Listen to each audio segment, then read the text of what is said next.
Go first. You don't talk. She talks. Wait, no, she's done. What's in there? But no, I think we're supposed to talk now. And you guys can talk now. All right. How's everybody doing? We're excited. We're excited to be here. My name is Joe Sanfelippo. I am the superintendent in the Fall Creek School District, home of the Fall Creek Crickets. Go Crickets. I know you're all saying that out there. If you're not, you will by the time our webinar is done. I am here with my man in the middle of a gummy worm. Why are you eating? I'm done. Listen, all right, my name is Tony Sinanis. You are watching this. Why are you doing this? Because I knew you were going to talk for an hour, so I figured I had enough time to have a gummy worm. 30 seconds. It was at least 45.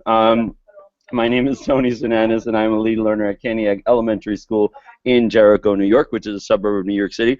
And I'm actually currently sitting in a classroom at Lehman College in the Bronx because I am working with a group of aspiring administrators who I know are really excited to be hearing this end of the conversation. Fantastic. Well, I'm glad we're very excited to be part of the Future Ready initiative and all the things going on with it, and just getting a half hour to talk about what we do and what kind of things that can help kids and help families, and really talk about what telling the story of your school means and how that works and all the all the intricacies that go along with it. Getting through that in like 30 minutes is not going to happen, but at the same time, we can really really help that process by just at least starting the conversation. And we can boil it down to one thing, which everyone can appreciate. This is about celebrating kids. And so everyone who's here and everyone who's watching and everyone who's participating ultimately will understand and see the value of that. So even if we get through nothing else, and even if we just stay silent for the next 29 minutes, they will have gotten that this is about celebrating kids. That's fantastic. Is that how long it's going to take you to finish the bag of gummy worms you got there? Because this is ridiculous. Would you just finish the thing, for goodness sakes? My goodness. Well, you're the same one. What? You know that all four of you that are out there watching right now, this is what I have to deal with on a regular basis working with Tony. It's ridiculous. All right, I'm done. Go. All right. So what we're going to do is we're going to talk a little bit about what telling the story really means, how you can get to that point, and some of the things that we've done that have been either helpful or we've seen some success with. So we will get into that, and we'll start kind of sharing some of those things and kind of go from there. So, but we're really excited to be here, be part of what this whole movement was today, and appreciate the opportunity to be part of something that I think really has legs across the country, and everything that's been going along with the summits has been really fantastic so far. So, we're really happy to be here. So yeah, we're very excited to contribute to the positive landscape of public education and talk about all the important things and the great things that are happening in our schools, and spotlight those and put those at the forefront, because that is our responsibility. And telling your story is something we have to do before someone else does it for us.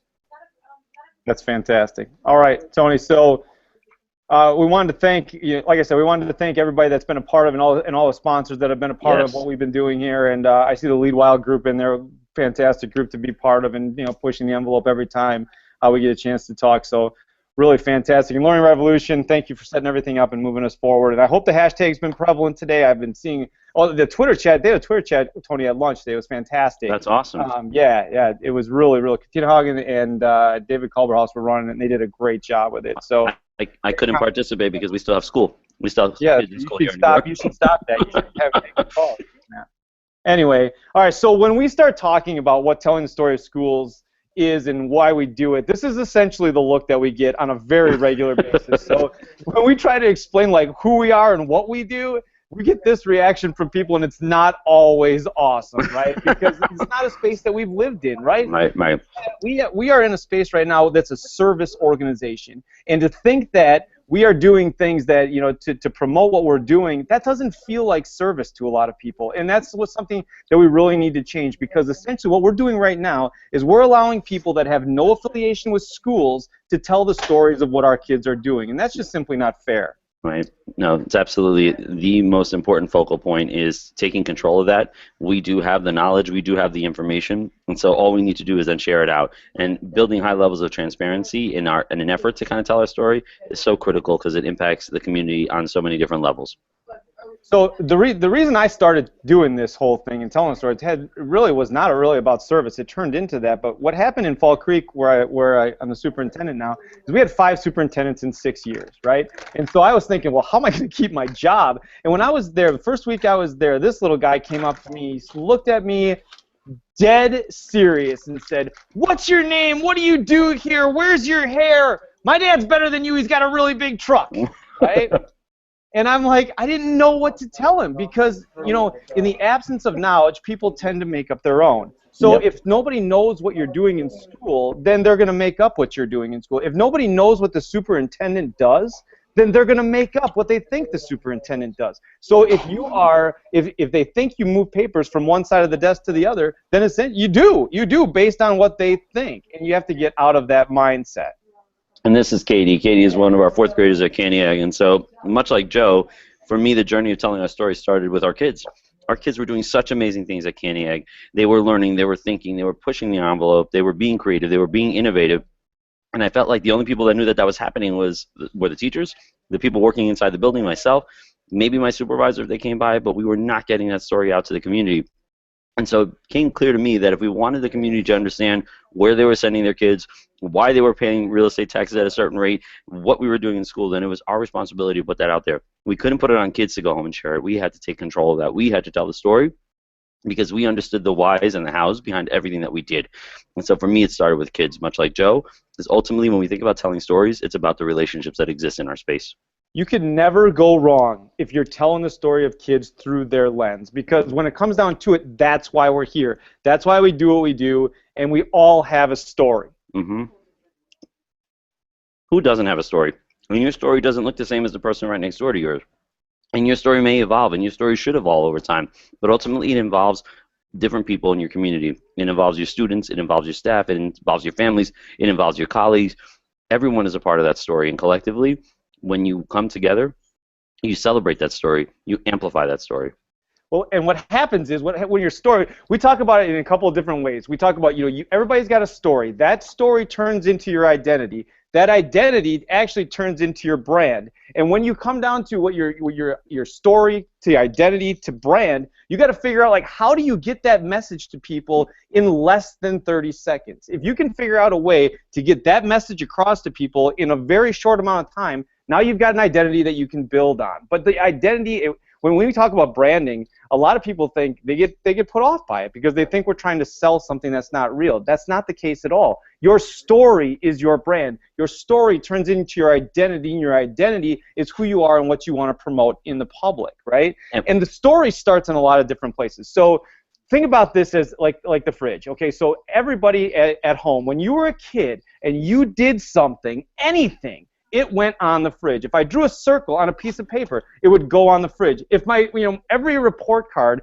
that my sister brought home went on the fridge, right? Because everybody wanted to celebrate that. They weren't just going there for physical nourishment. They went there for emotional nourishment as well. People would go there, they'd look at the fridge, they'd see what's going on, and then they'd ask questions about what was going on. And you'd have conversations about what was going on in the space, right? And so to be able to, now not only do we have that opportunity to send stuff home and put it on the fridge, but we have the opportunity to put that in people's pocket all the time with the use of social media tools like Facebook and Twitter and Instagram, which we'll talk about in a little bit.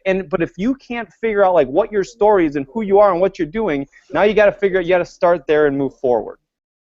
Yeah, that's so true. And at the beginning of your story, it's really ultimately about, what are the things that you stand for? What are the things that you believe in as an educator, as a parent, as a kid? And that needs to be a common statement across the entire community. Everyone needs to be standing for the same things. Everyone needs to believe in the same things, because ultimately, and Joe talked about this idea of branding, not so much in the traditional business sense, right? Because we're not just talking about developing a logo and everyone sees it, okay, and they know what it is.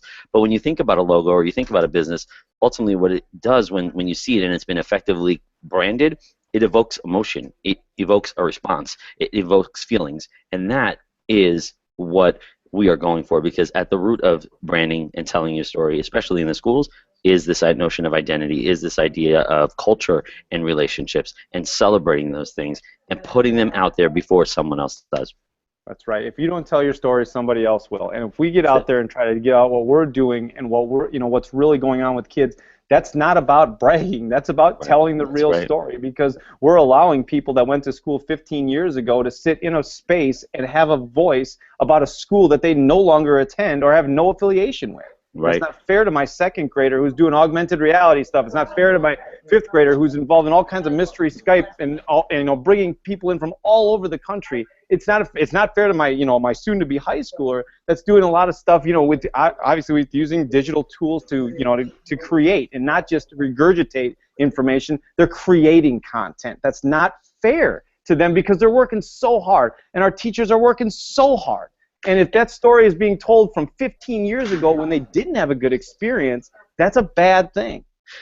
And it goes beyond that, Joe, right? Because even we as educators, on some level, we're at fault here because so many things that we do in the world of education, we approach them from a deficit model. We think about the things that are not working. We think about the things that might happen. And here are things that are happening minute by minute every day in our school. Kids are learning every day. Kids are engaged every day. And it might look different in different spaces, and it might look different from one moment to another.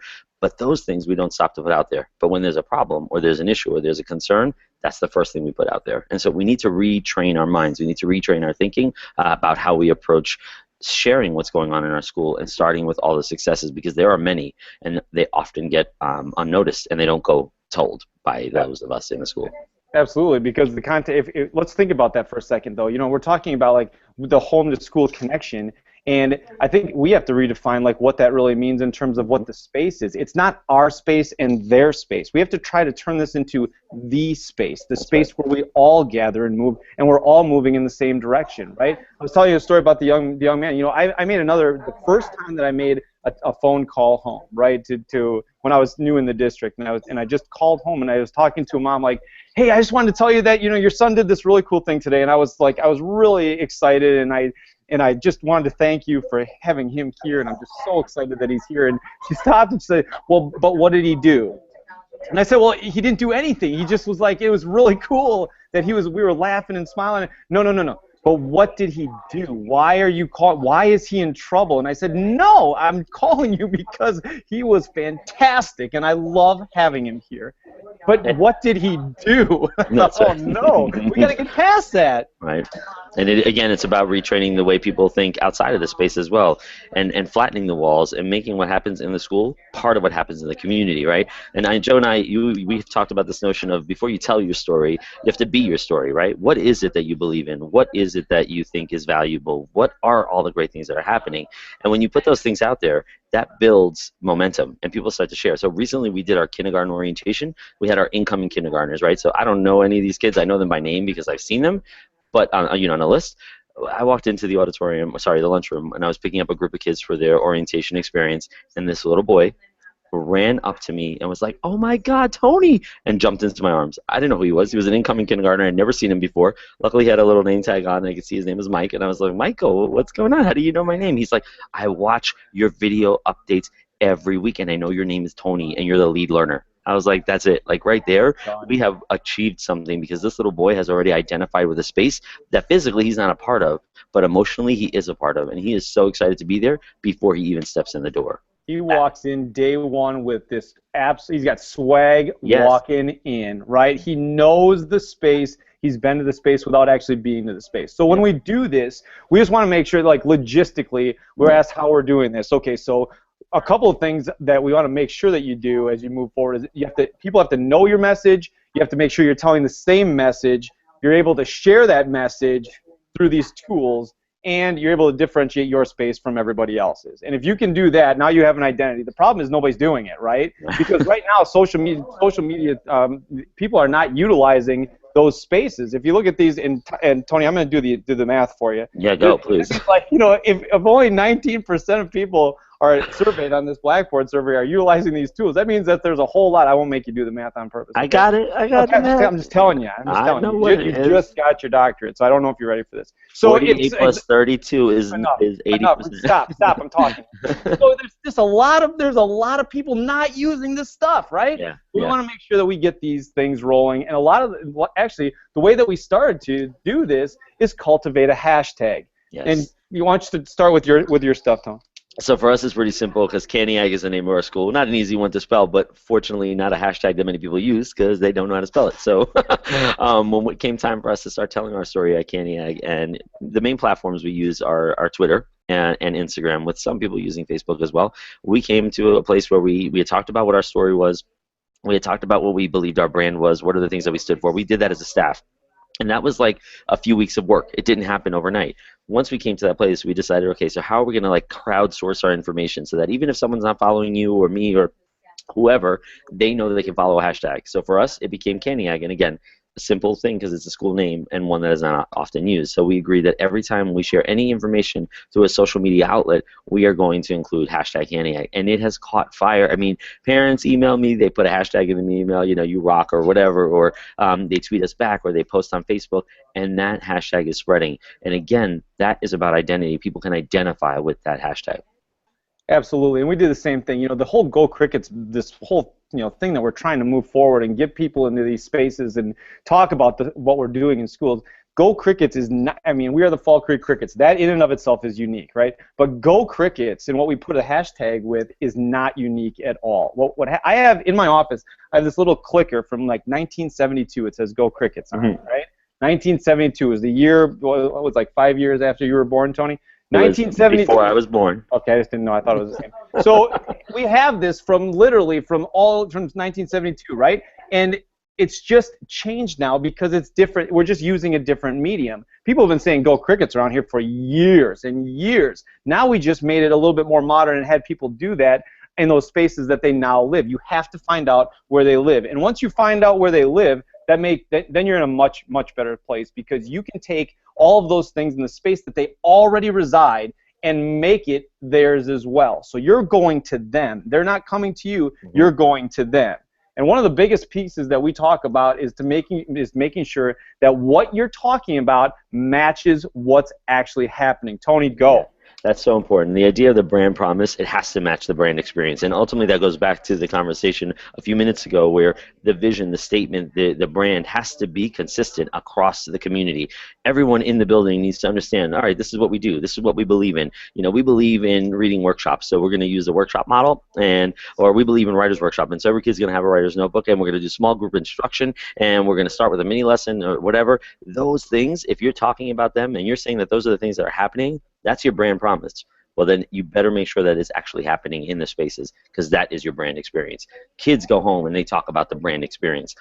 Families come together at dinner and they talk about the brand experience. The promise is the place where it starts. The experience is what pushes it, what builds it, what connects people, what creates that culture, that identity that people want to be associated with. So make sure that your brand promise matches your brand experience. And if we get down to what the ABCs are of what we're doing, it's really finding your audience, building that brand, and celebrating kids. If you can do those three things, find an audience, where do they live, build that brand through all of those positive experiences for people, and through celebration of kids. You simply can't go wrong if you're celebrating kids. And it's got to be more than information. It's got to be more than, the schools, last day of school is whatever, or don't forget about break, or whatever. It's got to be about the celebration of kids. We are storytellers right now. If you think about, over the years, people gravitate towards storytellers. They want to be around people that tell great stories. Well, what if we were those people? What if schools were those people that were telling great stories? And if that's the case, now we're in a really good spot. So when we talk about this to people, they ask us two questions all the time. What tools do you use, and how do you find the time? And here's the thing about the time. And we're going to go over this really, really quickly because it is really, it's part of what we do. It's integrated so much at this point that we feel like we can do it very, very quickly. So we talk in our school about changing culture 30 seconds at a time. That is how long it takes you to tweet or post. In 30 seconds, you can change the culture, the narrative of what's actually happening in that space. And it only takes 30 seconds, and it actually probably takes less. So if you're in a classroom and you can turn that experience into an experience not for you but for everybody, now you're in a much better place. And that's what it takes, and that's what it means to change that 30 seconds at a time. In terms of the tools, now the tools are different because you're going to get invested in the tools and it's going to be a problem for some, right? My wife and my son are on the exact same roller coaster right now, right? They are both having an extremely different experience on the same roller coaster, according to Aiden's counselor that we still go to. That was a really expensive ride. So we need to make sure that whatever that experience was for them, that's what we want to make, that whatever your experience is, you have to be able to own that and be okay with it because it'll change over time. So finding that piece of it is really, really important. Did I lose Tony? Did I lose you, Tone? I think I might have lost him. Okay, which is great. That's enough. Might have lost Tony.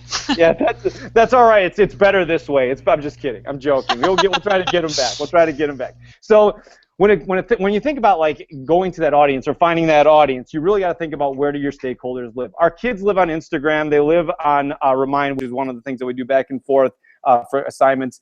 Parents live on Pinterest, YouTube, and Twitter, right? Or, I'm sorry, Pinterest, YouTube, and Facebook, and our school messenger app. Okay. They've kind of come together and they kind of live with Twitter back and forth. That's kind of been the medium that they've both kind of connected to, which is great, right? Well, students don't live on Facebook because their parents are there, right? They live on Instagram because their parents aren't there yet. And I say yet because they're getting there. And once they get there, students will find a new place to live, which means you have to get yourself to a place where you're where you're being part of whatever space that is. I'm just trying to get a hold of Tony real quick.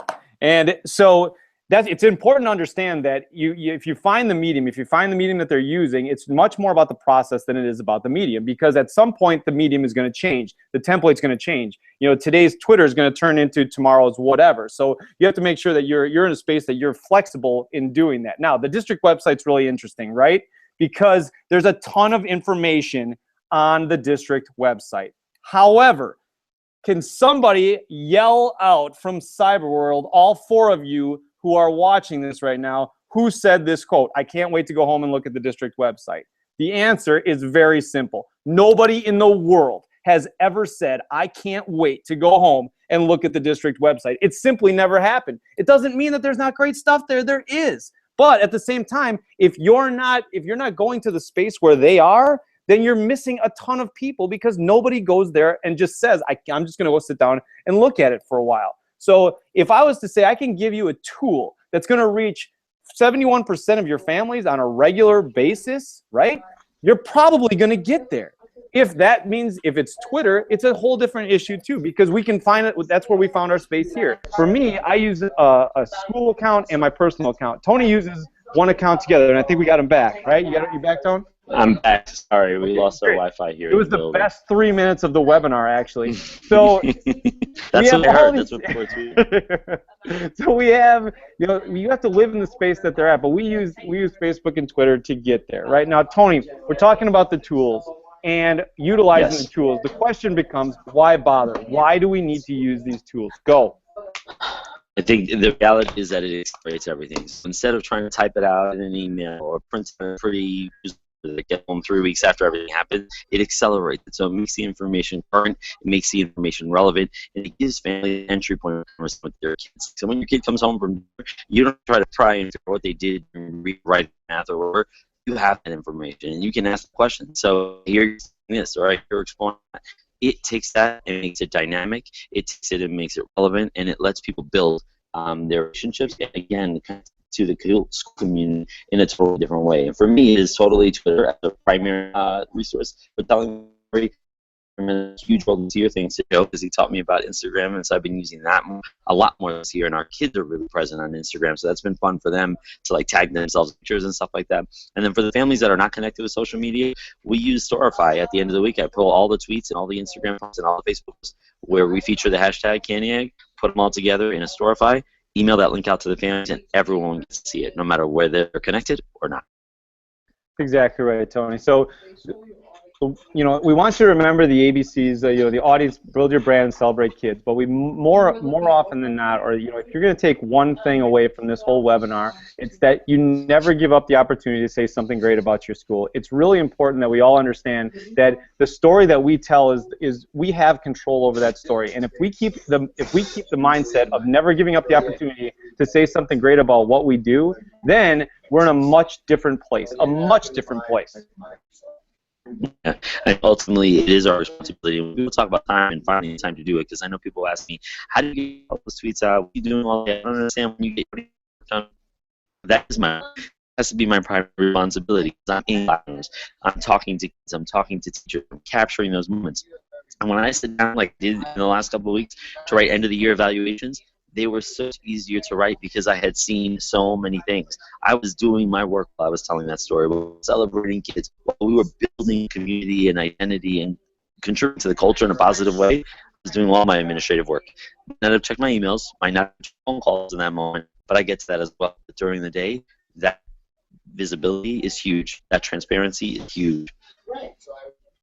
And I totally agree. And one of the things that's really important about that is that we're talking about, we're telling the story through the lens of kids, which means that it's real. It's not something that we're just going out and trying to make up and make these stories up that aren't really happening. These are real things. So it's not about like trying to find new things and tell a story that's not real. We're telling a story that the kids are actually invested and involved in. And when we do that, that's a really important component of what we do. So it's really it's one of those things that we feel very strongly about, but more importantly, it's about kids. It's always been about kids. And if you think about it from our lens, that the more that, like I said, in the absence of knowledge, people tend to make up their own. So if you're out there and you're doing things, they can't decide what your role is in the school. They know what your role is. So when something goes wrong and you've developed all of this social capital moving forward, when something goes wrong, you're not going to take a huge hit because they know that you're out there. If they wonder what you do and something goes wrong, then they get to make that up too.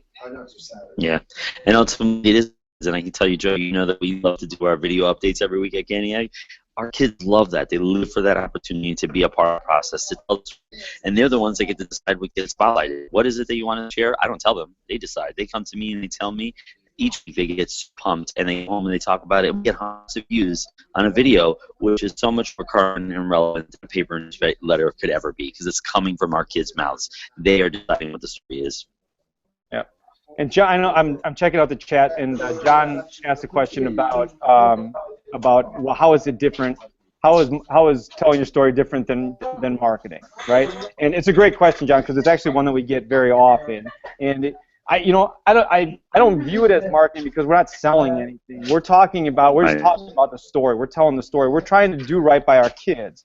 And being able to do that allows them to understand a couple things. First of all, they can celebrate the work outside of the four walls of the school, which is really important. The second thing that they clearly understand is that their audience is bigger than the four walls. And when they understand that their audience is bigger than the four walls, the expectation rises because it's not just about what they're doing with their teacher, it's about what they're doing in contribution to the world. So we can do that, and that makes things a lot. And the third thing that it does for us in Fall Creek, my goodness, it's like Fall Creek is 1,300 people in the community. 800 kids go to our school. It is the hub of the community.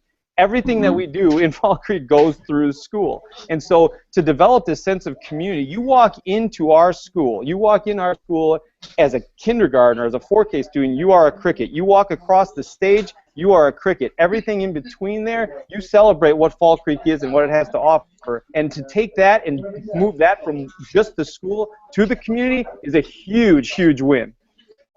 And you know what I'm going to say, Joe? I don't know what's wrong with marketing your school. I don't understand what's wrong with celebrating all the great things happening in your school. And you know what? It's not necessarily in that business sense because you're going to make more money if you market your school.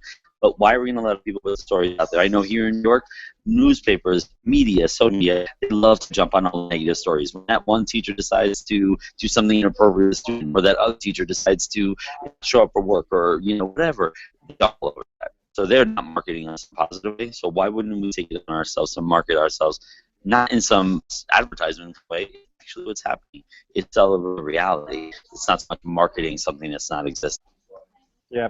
And another question came from Peggy George about how do you organize it so it's not two-way, or so it's two-way and not just one-way communication. And I think that's a really big deal with the hashtag that we use. And it's important to understand that and our kids understand it too. And our high school kids understand that if you hashtag something with Go Crickets, it's going out for everybody to see. It streams on our webpage. Yep. We also have like 6 big, like 50-inch television screens throughout the school that stream our Twitter feed on a daily basis. So I can say to them, what you put out there and hashtag it with Go Crickets is going to be seen by a 4, 5, 6, and 7-year-old as they walk through the hallway. And that puts their responsibility back on them to understand that it's bigger than me. And that's sometimes social media, from a kid's perspective, they don't think about that. They don't think about their digital footprint because they don't think it's bigger than them. But this gives us an opportunity to really change that narrative so they understand it's bigger than them as well. We got to get out, Tony. We got to get out. We're close. We are. You guys, this has been Thank you. great. Thank you so much. No problem. I'm sorry I lost connection there. And I'm going to That's go all ahead and right. stop the broadcast now. All right. Thanks.